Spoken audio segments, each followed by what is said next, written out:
to some normalcy now that you at least will have Rasmus and Ilya in the lineup for you? It is really nice to have both those guys back in the lineup. I don't know when the last time we had them both back in, with Bush being out, but could have been 2 games ago for all I know. But just it seems like a while. So yes, yes, Do you have is Rasmus just full go? You don't have to limit him at all or anything like that. full go, Just full go. full go. Yeah, no concern at all with him. As I mentioned yesterday, I thought he would likely play today, and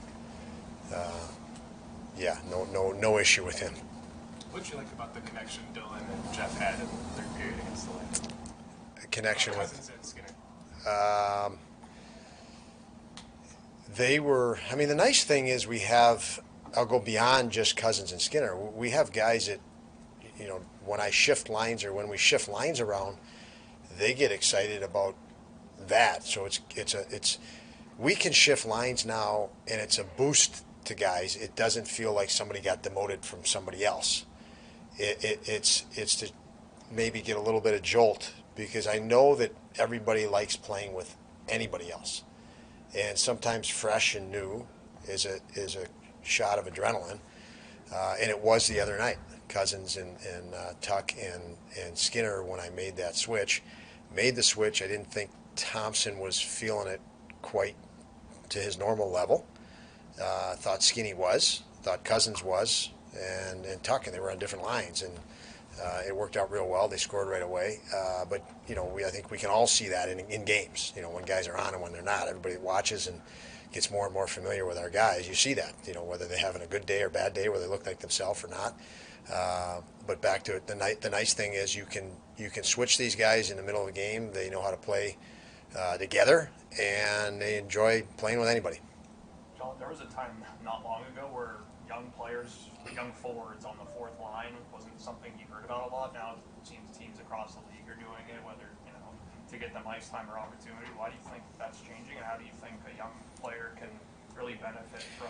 Well, I think it's changing because it's a young man's league, and I think that organizations have, that was a change from a league dominated by 30-year-old players to a league now shifting toward, the recognition that this is a young man's sport. Pace, speed, quickness, ability to recover in 24 hours or 48 hours better than the next guy, and all those things point to young attributes. So I think throughout the league, teams have recognized that, and they're trying to find ways to empower young guys quicker, sooner, and more.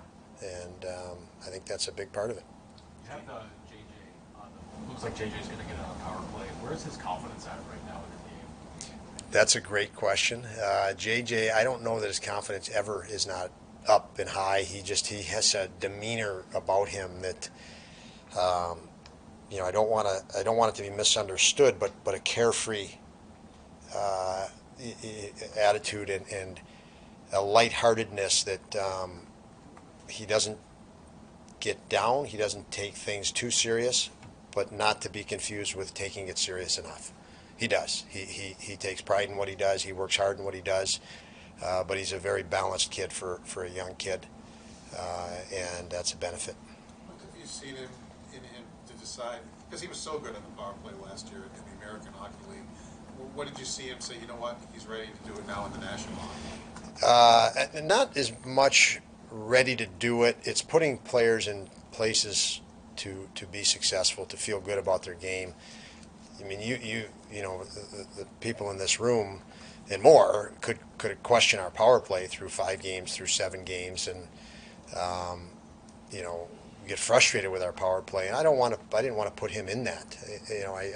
I mentioned early on that it's going to take our team and our power play time to get. You can't replicate in-season reps, and I'm not going to jump down their throat until they can get in-season reps. And I didn't want to put JJ in that situation where I felt the power play probably hasn't had enough in-season reps yet and is going to be a little clunky, and guys are going to get frustrated and bang sticks or all the usual things, and I didn't want him to be part of that.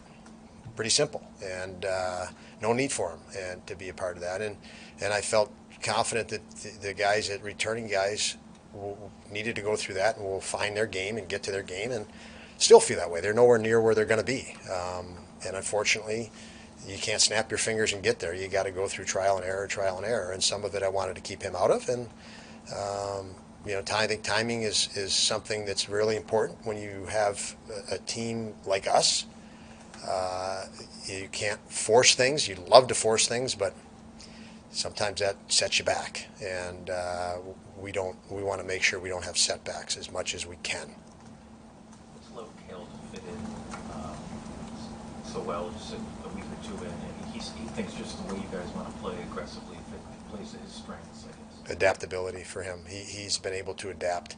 He went from a system last year that was man on man to way different reads, and he that's a challenge for anybody and everybody to switch that way. But his ability to keep an open mind and adapt fast. Credit to him. He's done really well to continue to focus on him adjusting and him making himself a better hockey player. He already has a good enough base. He's played enough games in the NHL. He's got a good athletic base to keep up with the pace of the game. So he's really progressed because he's been willing to adapt and open to adapting.